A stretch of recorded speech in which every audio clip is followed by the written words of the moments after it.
Assalamualaikum warahmatullahi wabarakatuh. Ladies, jumpa lagi bersama saya hari ini. Kita telah kedatangan salah seorang tamu yang jauh-jauh datang dari luar pulau Sumatera. Inilah dia, seorang pembuat film investigasi kali ya. Yang sudah banyak gitu yang beredar luas. Ini dia Mas Dandi Dwi Laksono atau Dandi Laksono. Selamat datang. Saya manggilnya Mas Dandi atau Bang Dandi. Bebas Bunda. Mas Dandi aja kayaknya ya. Oke. Okay. Kita bicara tentang film kali ya, lebih sesuai dengan Mas Dandi. Ya kan kalau topiknya THT saya. Kalau nggak ngerti, iya ya nggak itu. Oke, kan sebelumnya ada film-film yang booming gitu yang sampai dokter THT aja dengar gitu ya. Salah satunya Dirty Voice itu, ya. Okay. Terus ada apa lagi, Sexy Killers. Beredar di kalangan dokter juga. Iya. Keren. Terus Jalan Pedang itu juga iya, salah satu yang film dokumenter itu ya. Itu kategorinya apa? Film ya, dokumenter jurnalistik. Dokumenter ya. Itu salah satu film yang sering kita bicarakan sebagai seorang Aceh. Ya. Kalau kita berbicara tentang film-film yang berdampak dengan kesehatan tuh kan ada banyak ya. Salah satunya ada Pulau Plastik. Ya. 2021 bercerita tentang apa tuh film Pulau Plastik? Ya, Pulau Plastik ini bercerita tentang bagaimana Indonesia dijadikan tempat sampah global dengan masuknya impor-impor sampah plastik, karena secara global kemampuan dunia mendaur ulang sampah plastik hanya 11%. Oke. Jadi dari sekian banyak produksi plastik, dari mulai sedotan sampai tas kresek, sampai kemasan, sampai bubble wrap. Iya. Ya, semua yang saya sebut sih sebenarnya nggak bisa didaur ulang sih ya. Tapi botol-botol dan segala macam itu kemampuan daur ulangnya hanya 11%. Artinya sebagian besar jadi sampah. Dan bahkan negara-negara maju seperti Kanada, Jerman, you name it, yang memilah sampah sejak dari rumah sangat disiplin, yang anak-anak sekolahnya bikin orang tua di Indonesia iri gitu, karena usia dini sudah bisa memilah sampah dengan cekatan. Tapi ternyata mereka tetap kewalahan, karena di tempat pembuangan akhir sampah-sampah itu dibuang ke negara-negara seperti Indonesia, China atau Filipina gitu. Nah, di film Pulau Plastik kami melihat bagaimana jadi kita sendiri sudah punya kebudayaan yang abusif pada plastik kan. Iya. Jalan ke warung sebentar beli beli gula sedikit atau beli rokok aja kantong plastik, padahal bisa dikantongin. Iya. Kita aja udah abusif gitu. Ditambah lagi kita jadi tempat sampah global. Ditambah lagi jadi tempat sampah global. Jadi dampaknya adalah kita mengalami ledakan mikroplastik yang luar biasa, dan itu tidak hanya mencemari lingkungan. By the way, mikroplastik adalah remahan plastik ukuran kurang dari 0,5 mm. Sangat kecil gitu ya? Sangat kecil, ya. Nah, itu sudah dia timbul dari remah-remahan plastik yang nggak bisa didaur ulang, yang hancur di alam dan segala macam. Masuk ke dalam sistem perairan kita. Misalnya di tempat pembuangan akhir gitu ya, di TPA itu kan juga banyak plastik. Nah, itu kena hujan, kena panas kan jadi debris. Jadi remahan. Bawa kemana-mana. Ya, begitu hujan dia ke wash ke dalam sistem alur air, masuk ke sistem sungai, dan ya pada akhirnya berakhir juga di badan kita kan. Benar. Jadi terjadi tumpukan mikroplastik yang dalam penelitian dalam film ini ada penelitian teman-teman di Ekoton di Gresik, Jawa Timur. Mereka meneliti dampak mikroplastik kepada ikan-ikan di Sungai Brantas, dan terjadi yang disebut intersex. Jadi ikan-ikannya mengalami perubahan hormon menjadi lebih feminin. Jadi lama-kelamaan populasi ikan jantan, karena mereka melakukan sensus ikan sejak 96. Sensus ikan ya, bukan cuma manusia. Bukan cuma BPS yang sensus. Jadi sejak 1996 mereka sudah melakukan sensus ikan, dan mereka punya catatan yang sangat akurat dan meyakinkan bagaimana terjadi feminisasi terhadap ikan, sehingga populasi ikan jantan makin berkurang, sehingga tidak terjadi proses reproduksi yang alami. Iya. Ya kan, karena nggak imbang antara betina. Ya. Makanya kalau dalam agama itu kan, kalau ciri-ciri katanya kalau dominan wanita ciri-ciri kiamat. Nah, dalam ikan juga gitu. Ikan sudah mengalami itu. Iya. Sehingga kalau ikan saja mengalami perubahan hormon karena mikroplastik, walaupun belum ada penelitian yang eksak hari ini, tapi setidaknya sudah banyak penelitian penelitian permulaan atau initial research misalnya yang menunjukkan memang si mikroplastik ini sudah berubah menjadi nanoplastik. Nanoplastik. Jadi kalau dalam waktu pembuatan film poloplastik itu kami menguji feses 100 orang. Yep. Kami ambil sampel 100 orang, dari mulai rockstar, selebritis, pejabat. Kami ambil semua random. Okay. Semi random karena ada targeted. Jadi pejabat publik sekian. Oh iya. Ya, jadi kita simple random sampling. Ya, betul. Oke. Okay. Dari 100 orang yang kami ambil fesesnya atau tainya, bahasa halusnya. 100% mengandung mikroplastik. Wah. 100% ya? 100% fesesnya mengandung mikroplastik. Wow.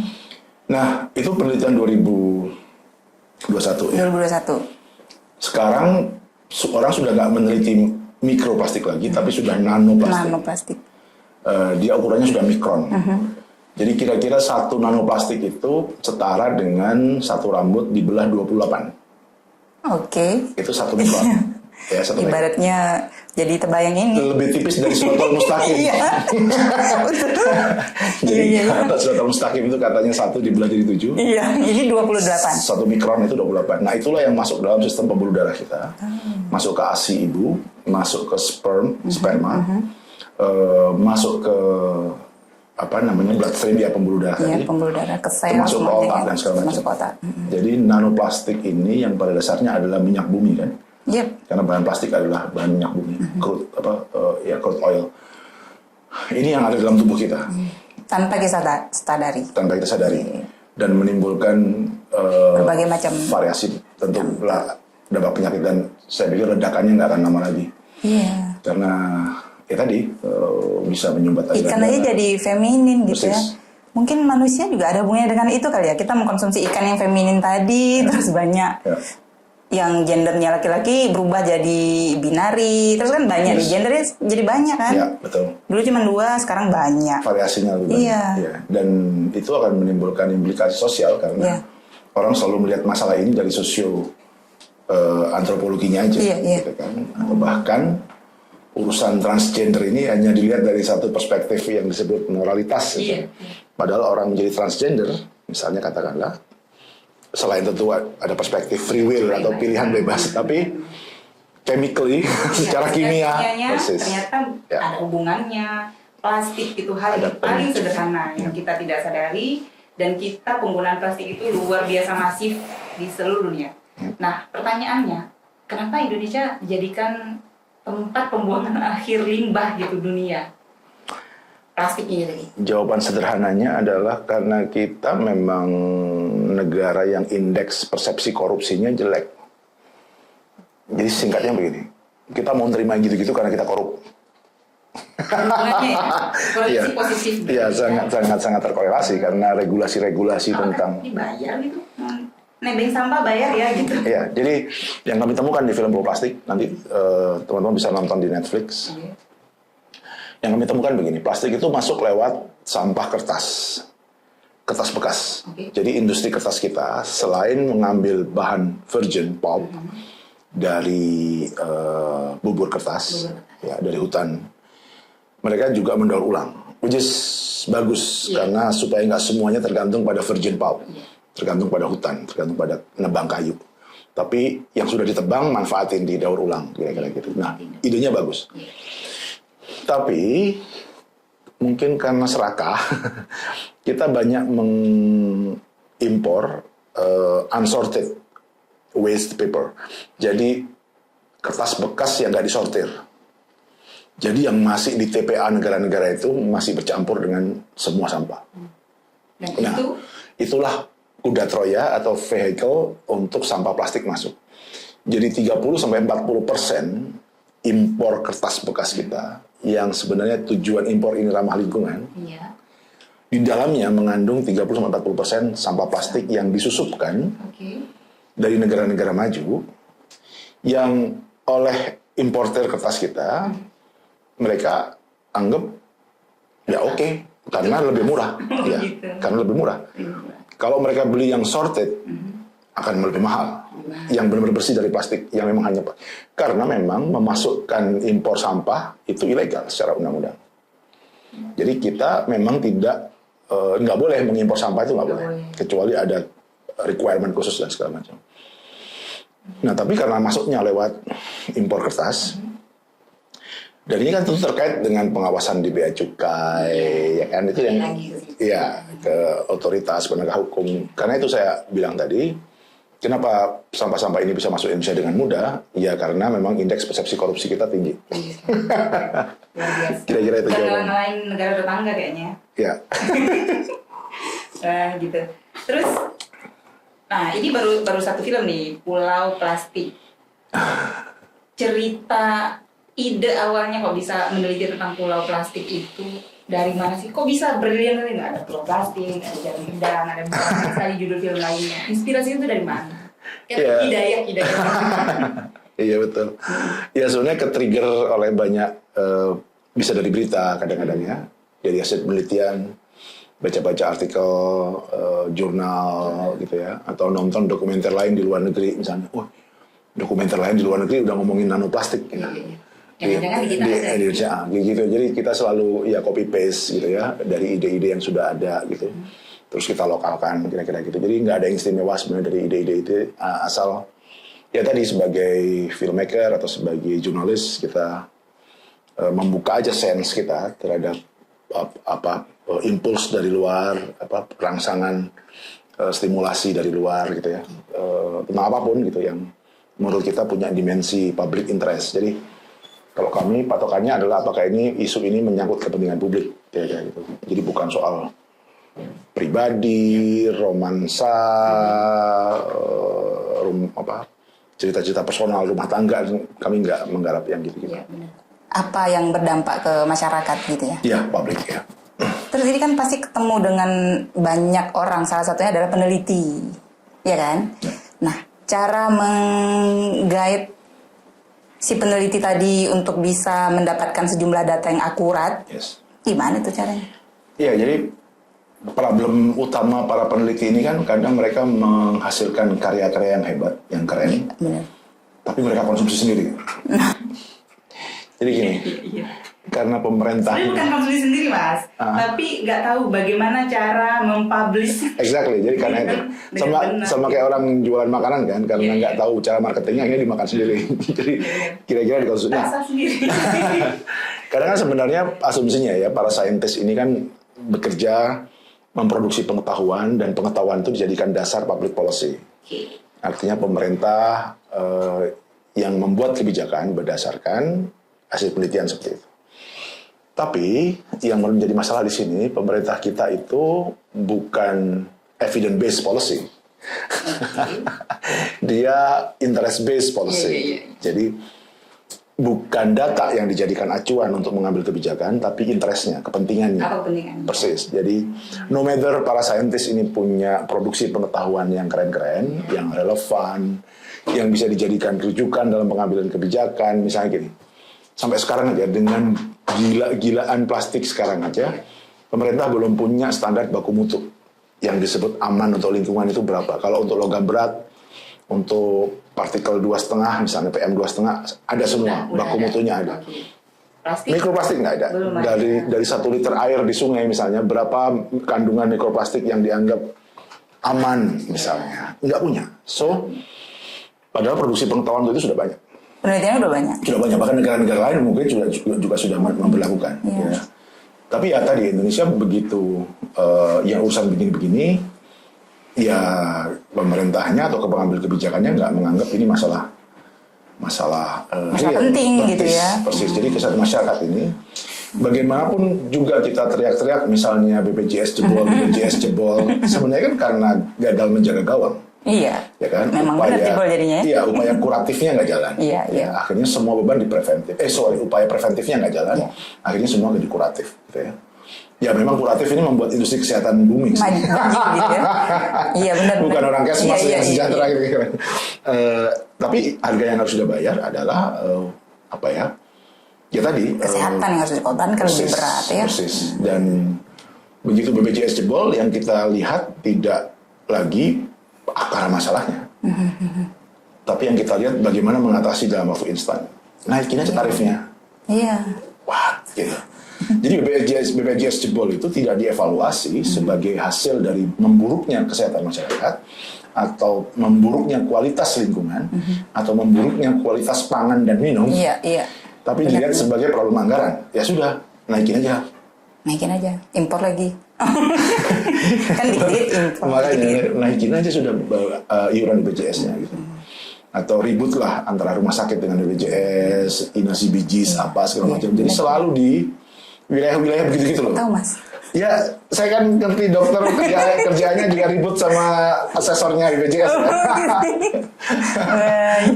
Iya. Input ini ditolak, apa alasannya? Iya benar. Kerjaan dokter habis untuk begitu gitu. Iya. Justru untuk meyakinkan. Jadi nggak tenang, pikiran tuh nggak tenang. Persis kan ngalamin kan ya. Iya. Jadi tadi begitu ada problem-problem seperti ini tidak ditarik akarnya. Kenapa sih penyakit degeneratif makin besar? Makin besar.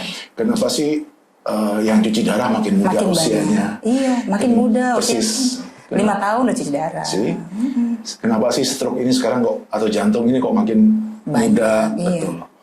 Nah, ini kan harusnya ditarik dari harusnya bikin penelitian serius nih. Kalau perlu melakukan audit kesehatan nasional. Benar.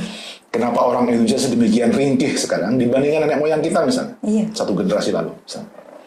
Jadi harusnya policy itu based on ini nih. Ya. Jadi ya tadi saya sampaikan karena para peneliti ini sering frustasi. Ya saya sampaikan, oke, setidaknya orang jadi lebih pintar. Walaupun pemerintahnya nggak pintar-pintar, setidaknya biarkan orang lebih pintar. Karena pembayar pajak itu yang membiayai penelitian juga kadang-kadang. Oh, gitu. Ya kan pajak kita dipakai untuk biaya penelitian. Setidaknya BRIN di kampus-kampus. Iya. Minimal kalaupun nggak didengar pemerintah hasil penelitian ini, jurnal-jurnal ini, daripada cuma jadi syarat akreditasi. Iya benar. Nah syarat kelulusan. Persis, gitu ya, syarat minimum jumlah dokter. Iya betul. Ya sebaiknya jadikan ini public knowledge supaya bisa diakses. Ya akhirnya kami bicara dengan teman, kita visualkan hasil penelitian. Ya tadi. Nah mereka excited gitu ya. Yes, karena ada wadah untuk menampung. Persis. Jadi di tengah frustasi melihat hasil-hasil penelitian yang nggak didengerin atau nggak dipakai sebagai landasan pengambil kebijakan, setidaknya warganya pintar lah, walaupun pemerintahnya nggak pintar gitu. Dari pembicaraan langsung muncul nih ide-ide. Jangan semuanya karena hormon, perlu penelitian hormon. Bener nih. Ya. Iya, jangan langsung itu ini harus ada penelitian lanjutan nih. Karena dari hormon itu kan fasenya nanti ke jin. Yep. Ya kan, dia akan menstimulasi perubahan behavior pada jin. Iya. Dan in the long run dia akan menulis ulang DNA. Dalam waktu yang lama.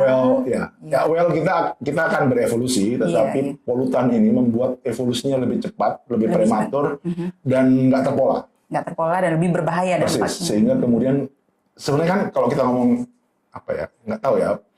Evolusi itu selalu berurusan dengan pengembangan sel dengan DNA yang adaptif kan ya. Dan aku sih percaya yang disebut cancer itu kan sebenarnya istilah generik untuk behavior dari it doesn't has to be selalu jelek dalam konteks evolusi ini misalnya. Ya kan, tumbuh sel baru, tumbuh jaringan baru, tumbuh organ itu kan bagian itu kan cancer.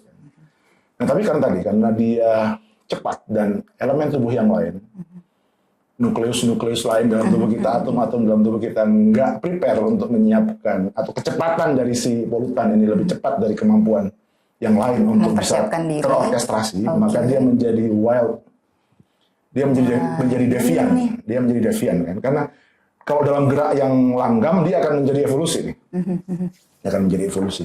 Tapi karena dia mengalami percepatan sendiri dibanding yang lain nggak siap, dia menjadi devian, dia menjadi disease. Well, aku bukan ahli tapi setidaknya ya common sense gitu. Iya ya. Ini baru satu plastik. Ya. Nah gimana dengan film yang lain nih? Film yang lain ada di sini. Kalau Sexy Killers? Ya karena Bunda adalah spesialis THT. Sexy Killers itu salah satu segmennya adalah cerita tentang kanker. Ibu-ibu yang mengalami kanker nasofaring karena dia tinggal di sekitar PLTU Batubara di Sulawesi. Ya. Dan tentu lagi-lagi bukan tugas film untuk membuktikan secara ilmiah, Tapi justru indikasi yang dimunculkan dalam film harusnya menjadi alarm atau early warning system bagi pemerintah. Justru untuk melakukan penelitian. Karena kasus-kasus ISPA itu di area PLTU besar, tinggi sekali. Wow. Problemnya adalah, Bu Dokter, setiap kami datang ke puskesmas, jawabannya? Dokternya nggak ada yang berani. Tapi kalau kameranya mati, dia bilang, betul, sejak ada PLTU, kasus ISPA meningkat. Tapi begitu kameranya nyala, nggak berani ngomong. Nggak berani ngomong. Persis. Saya bisa mengerti. Karena Mas, SIP-nya masih nyala. Yes. Saya bisa mengerti, nggak fair juga kalau saya minta dokter di puskesmas menjadi juru bicara publik. Ya, risikonya juga terlalu besar. Mungkin perubahannya nggak ada, tapi risiko buat dia besar. Saya bisa mengerti. But, menurut saya begini. Teman-teman dokter ini sebenarnya adalah saksi di garis depan yang paling awal menjadi sensor problem di masyarakat, terutama yang di fase ke-1. Sebenarnya saya banyak sekali mendapatkan informasi dari teman-teman di garis depan ini. Tapi lihat tadi problemnya, karena mereka tidak mungkin on record, tidak mungkin on record, mereka hanya memberikan background. Tapi setidaknya background dari mereka itu membuat saya lebih confidence untuk meneruskan story ini. Sehingga tadi misalnya saya berani mengangkat satu kasus kanker nasofaring untuk diletakkan dalam konteks polusi batubara, karena di semua PLTU dari mulai Cirebon, Cilacap, Celukan Bawang dan segala macam itu kasus ISPA-nya tinggi sekali. Dan saya datang ke puskesmas di tempat-tempat itu untuk menggali cerita dari para dokter. So ya, Seksi Killers selain soal politik oligarki dengan batubara juga cerita tentang ancaman kesehatan masyarakat yang real. Dalam bentuk polusi dari faba bottom ash, abu, sisa pembakaran batubara, dan fly ash bottom ash tadi itu, faba tadi itu sekarang dilegalkan oleh pemerintah. Oh gitu. Boleh ya? Sekarang sudah tidak dianggap, dikeluarkan dari B3, dari limbah B3, sehingga di banyak tempat dicetak menjadi batako. Jadi abu. Jadi batako itu asalnya dari situ? Ya, sebagian salah satu bahan seperti brick gitu, seperti batu bata, dicetak dari faba. Oke. Pemerintah sudah mencabut ini sebagai limbah B3 untuk meyakinkan masyarakat. Rumah saya sebagai Menteri Kesehatan, saya pasang pakai faba. Iya. Dan itu, aman gitu.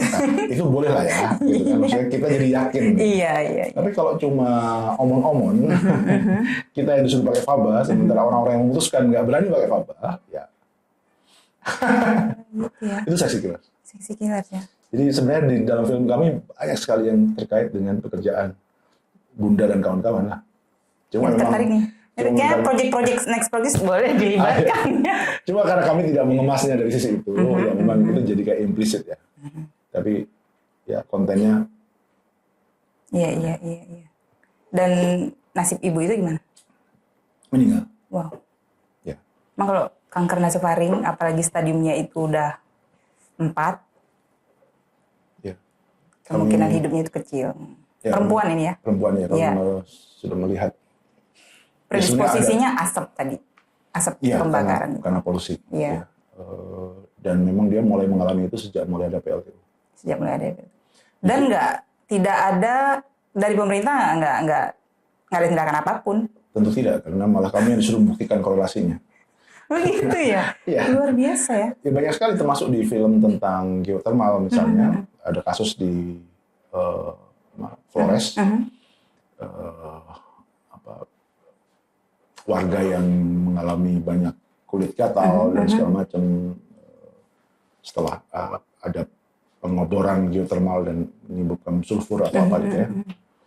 Ya, walaupun banyak kasus dan mereka bilang juga sejak geothermal gitu ya. Jadi kan kita hanya bisa menghubungkan secara sequence waktu ya. Tapi kan itu indikasi awal. Ya. Lagi-lagi bukan tugas film. Lalu apa gunanya kita punya BRIN, punya Kementerian Kesehatan, Direktorat Kesehatan Masyarakat atau penyakit menular atau pandemi dan sebagainya.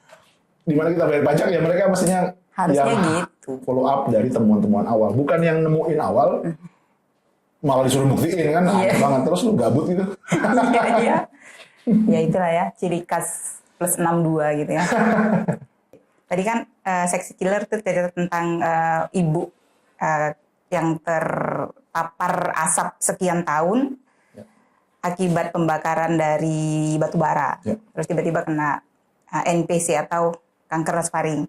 Kalau dari segi medisnya itu memang sebenarnya ada korelasinya itu positif. Karena salah satu penyebab dari kanker saluran nafas itu adalah paparan asap atau sisa pembakaran yang terjadi lebih masif gitu, setiap hari, sehingga membuat perubahan dari bentuk sel mutasi. Sama seperti tadi plastik. Dia mengubah hormon di dalam badan sehingga bikin sel-sel di badan kita itu menjadi aneh gitu, mutasi. Ini juga gitu. Jadi asap, salah satu dari bahayanya asap itu, apalagi batu bara, itu pasti membuat dampak dari sel, terutama di saluran napas. Yang paling pertama jumpa itu kan nasofaring. Ini nasofaring dia persis berada di belakang hidung. Dan dia ini ya, reseptor pertama ya? Iya, reseptor pertama. Di depan nih kemari langsung berbahaya lah. Yang lain apa? Misalnya rokok. Rokok juga gitu tuh. Rokok kan ke bawah, ke laring. Cuman perempuan kan jarang yang kanker laring. Dan herannya, penelitian di dunia ini sebenarnya banyak tentang NPC, tentang kanker nasofaring. Dan korelasinya terhadap asap itu positif gitu. Polusi? Iya, terhadap polusi. Terbesar dari apa? Kasus apa? Lalu lintas atau? Asap bakar. Asap bakar. Yang banyak di masyarakat umum kan masak nasi. Itu kan makanan-makanan khas Indonesia kan banyak juga yang udah diolah. Dalam bentuk udah dijemur supaya awet asap, kan. Nenek moyang kita kan kayak gitu. Ya kalau di Aceh ikan kayu kan? Ikan kayu. Banyak daging asap, ada ya. Gitu. Ikan asin tuh. Dari situ. Dan kalau misalnya pemerintah minta membuktikan ya gampang, tinggal undang aja peneliti-peneliti. Ya, kandungan kita gitu. Apa yang ada di situ? Gitu. Waktu pernah tugas di Puskesmas kan dok? Pernah dong. Ya, apa kasus-kasus begitu apa yang pernah ditemuin dok? Kalau NPC di Puskesmas itu mungkin jarang, karena saya dulu kebetulan pernah tugas di Puskesmas Long. Di sana kalau secara geografis gunung, laut, jadi masyarakatnya itu mata pencariannya itu dua. Kalau enggak ke laut, ya ke gunung. Motong-motongin kayu gitu kan. Dan satu lagi, di sana tuh ada tambang emas. Kalau dulu tuh bilangnya tambang biji besi gitu. Tapi sepeninggalan saya dari situ, masyarakatnya bilang ternyata di situ emasnya banyak. Jadi nama daerahnya itu Monmuh. Monmuh itu dalam bahasa Aceh artinya sumur emas. Nah, gitu. Itu udah dari zaman nenek moyang namanya Monmuh. Nah, sepeninggalannya si pabrik ini tadi, pabrik dari negara Cina tadi, masyarakat di sana dulang sendiri emasnya secara tradisional. Nah, apa yang terjadi? Menggunakan merkuri. Sisa dulang emasnya itu mengalir ke sungai, terus air sungainya dikonsumsi oleh masyarakat. Dampaknya apa? Muncul benjolan-benjolan di sendi-sendi yang secara tidak disadari oleh masyarakat sudah mulai menyebabkan gangguan. Oke, kalau ada kejadian kayak begitu sebagai dokter di vaskes pertama, itu ada prosedur untuk ngirim warning nggak sih? Misalnya kita lapor biasanya, lapor ke atas lagi, ini ada kasus ini loh gitu. Like you say, nanti ada yang ditanggapi, ada yang enggak, ada yang cuma dikasih obat-obat aja. Lebih banyak ditanggapi apa enggak? Enggak. Jadi kalau dokter-dokter sudah menceritakan ada peningkatan kasus, itu nggak pernah ada di follow up dengan nurunkan tim penelitian misalnya tiba-tiba, oke, besok kita ambil 10 rambut orang atau kukunya untuk melihat akumulasi logam berat. Kandungan logam berat. Seharusnya gitu. Tapi sepengalaman saya setelah saya meninggalkan itu selama 5 tahun itu enggak ada. Di situ enggak ada. Itu kan terhubung dari lung sampai ke lamno. Ya. Let's say bukan kasusmu. Let's say misalnya kasus bunda yang lain, teman-teman di WA group atau apa. Pernah nggak ada cerita dokter memberikan report, lalu pemerintah menurunkan tim peneliti? Nggak pernah. Iya. Sepengalaman saya. Sama saya juga nggak pernah. Saya bicara dengan banyak dokter dan nggak pernah saya dengar ada perilaku seperti itu dari pemerintah. Kecuali yang booming dulu COVID gitu kan, difteri. Ya, itu kan ada satu muncul timnya. Karena itu harus ada mandatori dari WHO. Ya. Memang disuruh oleh WHO kan. Ya, sementara kayak kasus tadi pencemaran plastik. Enggak. Terus ada ini enggak ada, belum. belum mungkin ya. Kayak gitu. Dan kalau saya bilang sih terlalu banyak yang harus dibenahi kalau dari segi pencemaran lingkungan dampaknya terhadap kesehatan. Terlalu banyak. Dan film-film yang Mas Dandi buat ini sebenarnya harus ditonton oleh banyak orang menurut saya ya. Thank you. Minimal masyarakatnya itu jadi cerdas. Jadi apa yang kami lakukan di kasus saya waktu saya di LUM terhadap masyarakat di sana, edukasi. Karena kita selama-lama iman nggak mampu berbuat apapun, jadi hanya bisa edukasi tuh ke masyarakatnya, ke penambangnya. Karena kita kalau namanya tinggal di kampung, salah ngomong nanti orang marah, gitu kan. Jadi bilang baik-baik, Pak, kalau nambang hati-hati, nanti kena tercemar ini masyarakatnya, muncul penyakit ini, kayak gitu. Yang tercemar itu keluarga penambang atau orang di hilir? Orang di hilir. Jadi keluarga penambang kayaknya dia kan nggak tinggal di... Mereka di hulu. Nah. Yang korbannya orang hilir. Iya. Yang langsung terpapar dengan air sungai itu. Sepanjang jalannya si aliran emas itu tadi, gunung emas itu tadi. Dan panjang gunungnya ternyata. Dan sampai ke Gunung Betung kalau nggak salah. Itu terjadi di semua tempat. Di semua tempat di ya. Indonesia yang saya tahu dan ya kayak gitu. Itu yang paling simpel yang kelihatan. Termasuk ini batu bara ini kan di Aceh Barat juga udah ada nih sekarang. Oke. Tapi belum ada report apakah peningkatan kasus ispa atau segala macamnya itu belum dengar sih di grup-grup teman-teman WA. Mungkin bisa buat investigasi lanjutan. Dengan senang hati mau menemani ya. Serius. Asal ada izin Pak Suambi. Terus ada cerita lagi dengan film-film kesehatan itu, ada semen samin itu apa? Ya, samin versus semen. Cerita tentang petani-petani di Pegunungan Kendeng di Jawa Tengah yang mempertahankan tanahnya dari penambangan semen. Ya, pasir kuarsa, kars, batu kapur, gamping untuk bahan industri semen. Sementara industri semen kita sudah surplus 10 juta ton ketika itu. Wah. Jadi ada 10 pabrik ditutup pun kita masih surplus. Okay, itu 2015. 2015. Ya. Wah. Jadi nggak perlu impor. Iya, kita sebenarnya nggak pernah impor semen. Nggak pernah. Kita justru swasembada semen. Iya. Ekspor lagi keluar. Yes, betul ke Vietnam. Jadi kita itu paradoks ya. Kita semen ekspor alias swasembada atau berlebih-lebih. Beras impor. Beras impor. Dan dalam kasus samin versus semen terjadi paradoks tadi. Petani dikalahkan untuk industri semen yang orientasinya sudah ekspor. Sementara petani yang untuk makan sehari-hari yang kita bahkan harus impor dikalahkan secara agraria atau lahannya untuk kepentingan industri semen. Yang sekali lagi yang sudah surplus. Sudah surplus. Jadi kita nggak bicara soal dilema. Kalau kita nggak ngorbanin sawah ini, nanti kita nggak bisa bangun rumah loh. Iya. Karena memang pengetahuan kami, ya semua yang merusak selalu bukan karena kebutuhan, tapi karena keserakahan. Semua yang merusak itu nggak pernah lahir dari kebutuhan, tapi lahir dari keserakahan. Karena kalau dari kebutuhan, pasti akan jadi keseimbangan. Ada keseimbangan. Iya. Kalau dari kebutuhan itu rumus alaminya, barang yang kita rusak cukup punya waktu untuk recover. Kayak tadi ngomongin tentang sel kanker versus evolusi.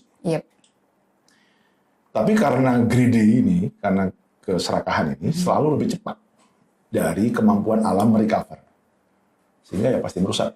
Kalau dasarnya keserakahan. Tapi kalau dasarnya kebutuhan, kan orang sering berdalih, ya manusia hidup pasti akan merusak alam lah. Lu bangun rumah aja nebang pohon, iya. Tapi ya rumah yang kita bangun nggak seberapa dibandingkan 17 juta hektar sawit. Yang ditanam. Ya, tapi merusak lahan. Iya, maksud saya kecepatan orang membuka hutan hanya karena bangun rumah itu akan seimbang dengan kecepatan hutan meregenerasi dirinya. Dibanding lu habisin hutan untuk nanam 17 hektar sawit. Iya. Itu alam nggak akan lebih masif. Nggak akan bisa mengejar. Iya. Ya itu. Jadi sebenarnya tujuan Mas Dandi buat film dokumenter ini semuanya itu apa? Mungkin sama kayak Bunda Dokter ya. Frustasi melihat media. Mungkin kalau dirimu frustasi dengan birokrasi kesehatan di Indonesia, frustasi dengan para pejabat yang ngurusin kesehatan. Saya juga frustasi dengan industri media yang memberikan durasi dan waktu yang banyak untuk sesuatu yang menurut saya nggak terkait langsung dengan kehidupan orang. Isinya gosip artis, kawin cerai rumah tangga orang, yang gitu yang dapat tempat durasi paling banyak di media. Sementara problem-problem yang real di masyarakat. Jadi masyarakat itu kayak dikasih tontonan yang sebenarnya candu, gitu ya. Semu gitu. Mereka tahu masyarakat ini sudah susah hidup sehari-hari, jangan dikasih lagi yang susah. Jadi buat senang. Kasihlah gitu. Drama, kasihlah romans, gitu ya. Mimpi lah ya. Iya, sehingga orang kemudian ya setidaknya terhibur, gitu. Tapi dalam keterhiburan itu nggak ada pembelajaran apa-apa yang bisa kita petik selain terhibur jangka pendek. Setelah sinetronnya selesai, ya dia ketemu lagi pinjol, ketemu lagi tagihan gitu ya. Jadi ketemu lagi harga beras yang naik gitu. Jadi infotainment atau apapun jadi pelarian sementara. Nah, kami ingin bikin konten-konten yang seimbang aja. Orang juga butuh hiburan dan saya juga butuh hiburan gitu. Tapi selain hiburan, produksi dan konsumsi konten itu yang terkait dengan bagaimana kita belajar melakukan problem solving atas masalah-masalah yang kita hadapi, gitu ya. Masalah kemiskinan, masalah kerusakan lingkungan, bencana alam. Itu belajarnya gimana sih dan bagaimana problem solvingnya, gitu kira-kira. Nah, tapi ya kalau kita bicara industri hiburan, tontonan dan pasar, engagement, media sosial, rating, share, ya semua selalu mengejar hal yang instan dan cepat mendapatkan cuan, gitu. Sehingga produksi-produksi pengetahuan ini selalu agak kurang punya tempat. Kurang punya tempat. Ya, kurang diminati lah ya. Tapi kan itu ayam dan telur. Orang nggak minat karena jangan-jangan nggak ada barangnya. Atau nggak tahu cara ngemasnya. Sementara mereka menggunakan alasan nggak ada peminatnya untuk tidak memproduksi. Jadi ayam dan telur. Ayam dan telur. Ya, gitu-gitu Padahal terus. Market juga bisa dibikin tuh. Market bisa di-create gitu kan. Market tuh bisa dimanipulasi sama kayak voters dalam pemilu. bisa dimanipulasi. Jadi nggak ada yang pure demand market itu nggak ada. Demand itu bisa di-create lewat iklan. Cara kita melihat standar bahwa cantik itu harus putih, tinggi, dan rambut lurus, itu kan diproduksi oleh industri dipapar tiap hari gitu jadi cantik. Jadi begitu lihat yang hitam, keriting, dianggap nggak cantik. Jadi persepsi selera itu mungkin sangat dibentuk oleh tadi. Jadi ya untuk melawannya juga kita nggak perlu minder gitu dengan konten kita. Benar. Jadi memang tujuannya sangat baik. Mudah-mudahan masyarakatnya terpapar gitu ya dengan. Jadi bagian dari keseimbangan permainan keseimbangan sih. Balancing. Iya, balancing. Terus kalau membuat satu karya film itu butuh riset yang panjang atau gimana? Iya dan tidak. Kadang-kadang ya Sexy Killers kami kerjakan 4 tahun. Karena risetnya juga harus dicicil. Tapi juga ada film yang nggak perlu riset karena peristiwanya terjadi di depan mata ya ambil gambar. Langsung ngambil gambar. Karena berkaitan dengan momennya. Tapi ada juga yang combine, jadi kita ambil dulu momennya, baru kemudian risetnya belakangan. Kami juga banyak lakukan. Tapi ya mostly memang harus sangat sensitif dengan riset. Karena kalau risetnya lemah, ya dokumenternya akan jelek. Iya benar. Ada kendala nggak Mas? Ya kendalanya tadi. Gitu kan ngeri tuh. Malam tidur nggak enak gitu. Ada yang nelpon nggak gitu. Itu kayaknya sudah latihannya sudah sejak zaman darurat militer. Gitu ya. Tapi ya intinya kendala-kendala gitu sih nggak pernah kami anggap sebagai obstacle. Masalah enggak ya? Karena memang tujuan mereka kan itu membuat kita nggak punya energi. Jadi takut gitu ya. Melemahkan. Jangan liput gitu. Persis. Ya. Tapi ya tadi yang penting kita jaga independensi, informasinya kita jaga kredibel. Ya nggak ada yang perlu ditakutkan. Nggak ada yang perlu ditakutkan. Umur di tangan Tuhan gitu ya. Boleh tanya satu lagi nggak? Jalan pedang gimana? Penasaran gitu. Kenapa seorang Dandi Laksono bisa terpikirkan untuk membuat film Jalan Pedang gitu. Sehingga jadi tahu nih, saya sendiri yang orang Aceh tuh jadi tahu. Ternyata tuh kayak gini, ternyata tuh kejadiannya kayak gini gitu. Ya, Jalan Pedang itu serial dokumenter sejarah yang kami produksi dulu untuk salah satu televisi nasional. Tempat Bang Davi bekerja. Idenya begini sebenarnya, orang Indonesia ini kadang-kadang terjebak dalam 2 fanatisme besar. Satu fanatisme agama, 2 fanatisme nasionalisme atau NKRI harga mati.